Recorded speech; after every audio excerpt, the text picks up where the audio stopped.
Shalom Aleichem, welcome to class. I'm Rabbi Dr. Oluwafemi.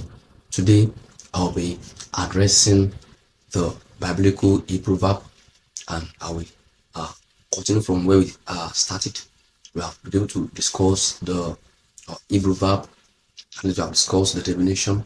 Now, in this teaching, I'm going to highlight the properties of the biblical Hebrew verbs, the properties of biblical Hebrew verbs. So we're going to check the properties of the biblical Hebrew verb. So the first is that it has person, a person, we have number, we have gender, then we have tenses, we have aspects, and which will be seen as mode. Then we have the voice, and then we have the structure, either strong or weak verb, nature, strong or weak nature. So all of this will be discussed in this teaching. Unlike the English language,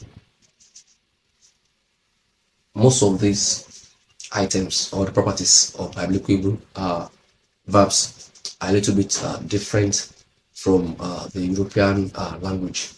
For instance, when we talk about the person talks about the relationship between the subject and the verb, and this helps us to understand the communication. For instance, we have I do, I eat.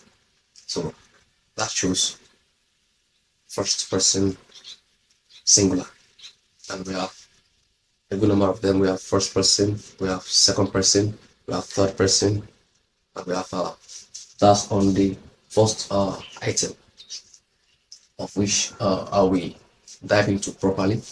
Now we talk about the number. The number talks about how many are they in the discourse. In other words, this is also a little bit similar. We have either singular, that's one person, I, or we, plural.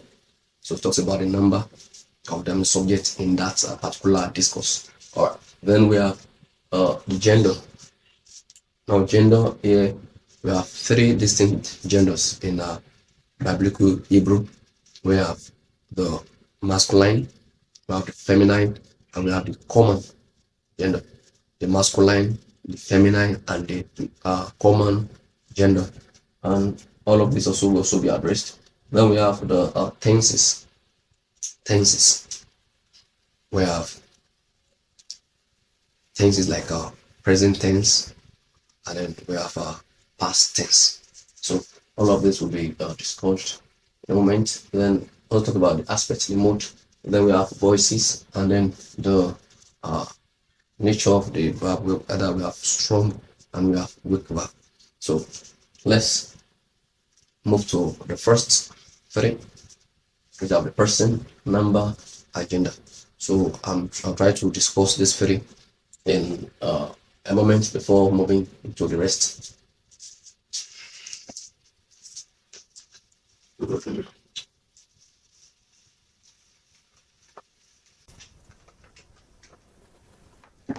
So let's discuss the person now.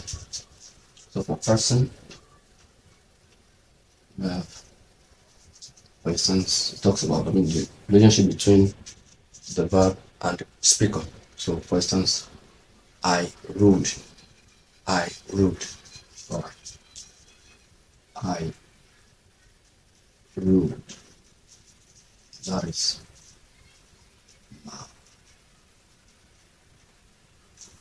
shall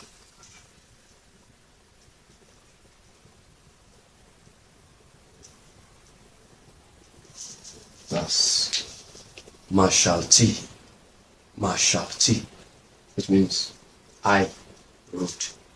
So this talks about the person, the relationship between the speaker and the verb.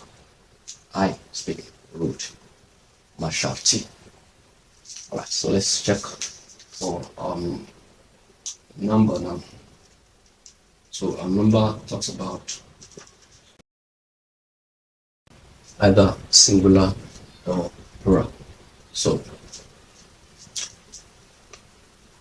we have he wrote, he wrote. Let's turn this up. He wrote.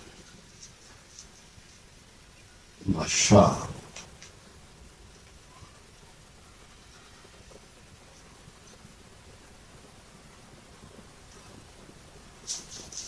As he wrote. Masha. He wrote. Alright, so he wrote, thus a person, singular. He wrote. Now let's see. They wrote. They wrote. I'm making it so I can read it. Read.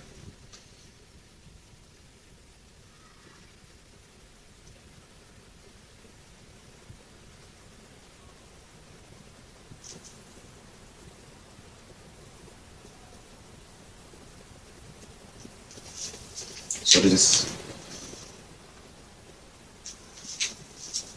Mashlu. Mashlu. Mashlu. That is the root. This is plural. It's plural. While this is singular.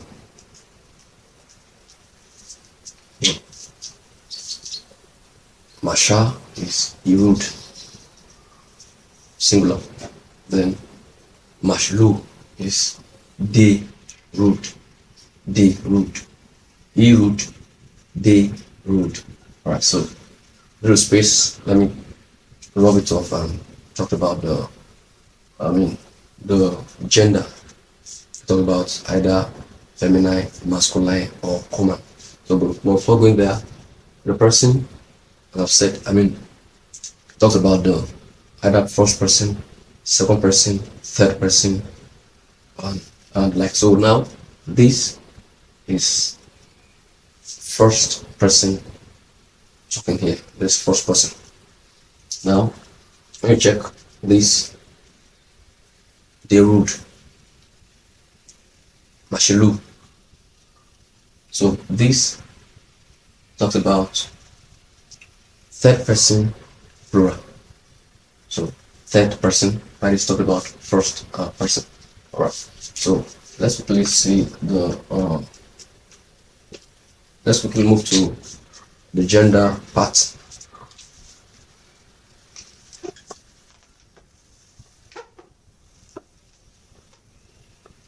The gender part, we have feminine and masculine now. So let's talk about gender. We have masculine, that's masculine. You can still use okay, he kept. Let's use he kept.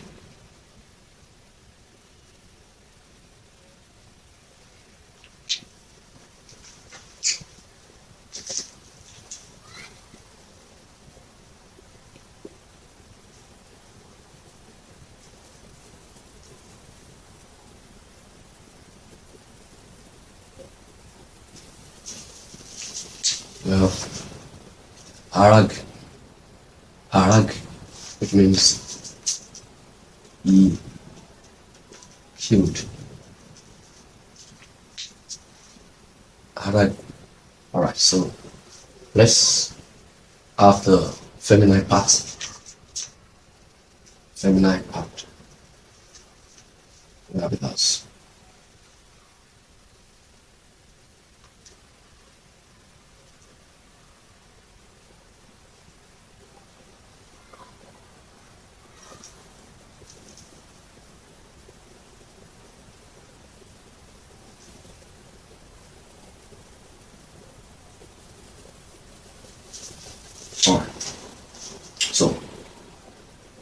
have it as haragat.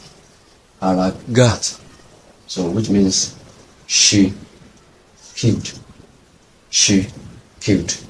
Alright, so with this being short, I'll be able to address the masculine and then the feminine gender. So, and we have common side, which we have talked about, the neuter. So, let's see the rest properties of the biblical Hebrew verb. Let me rub off this point.